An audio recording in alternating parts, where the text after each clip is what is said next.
మేము గత 18 సంవత్సరాల నుంచి ప్రకృతి వ్యవసాయం చేస్తున్నాం. దీన్ని మంచి డెవలప్ చేయాలా, ఇంకా పండించాలి, ప్రజలకు ఇంకా దీన్ని మోటివేట్ చేయాలనేది మాకు ఎక్కువ ఆలోచన ఉంది. ప్లస్ నేను పండించిన పంట నేనే సొంతంగా సేల్స్ చేసుకుంటాను. ఈ విధంగా ప్రతి ఒక్కరు కూడా రైతు పండించిన పంట సేల్స్ చేసుకోగలిగినప్పుడే రైతు నిలబడగలుగుతాడు. సేల్స్ ఎట్లుంది, ఎట్లా పెంచుకోవాలి అనే దాన్ని, నీకు 5 ఎకరాల పొలం ఉంటే 15 రకాల పంటలు వేసుకోవాలి. ఈ 15 రకాల పంటలు నువ్వు మార్కెట్లో తీసుకుపోయి అమ్ముకోవాలి. నీకు గిట్టుబాటు అయిన రేటు అమ్ముకోవాలి. నువ్వు మార్కెట్లో నిలబడాలంటే ఆ విధంగా చేయాలి. దళారులకు ఇస్తాను అంటే దళారులకు ఇస్తే నీకు సగం సగానికి రేటు పడిపోద్ది. ప్లస్ కస్టమర్కి మంచి దొరకవు.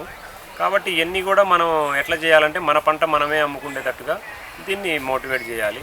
నేను ఈ 18 సంవత్సరాల నుంచి చేసిన విధానాలు ఇవి పాటించి చేశాను.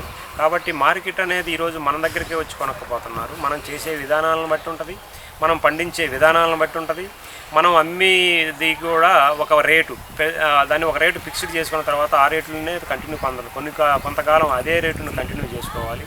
ఒకసారి పెంచడం, ఒకసారి తగ్గించడం, ఒకసారి లేదంటాం ఇవన్నీ కాదు. ఇవన్నీ కూడా ఈ విధంగా చేసి రైతు అనే వాళ్ళు ఒక కండిషన్ ఉండాలి.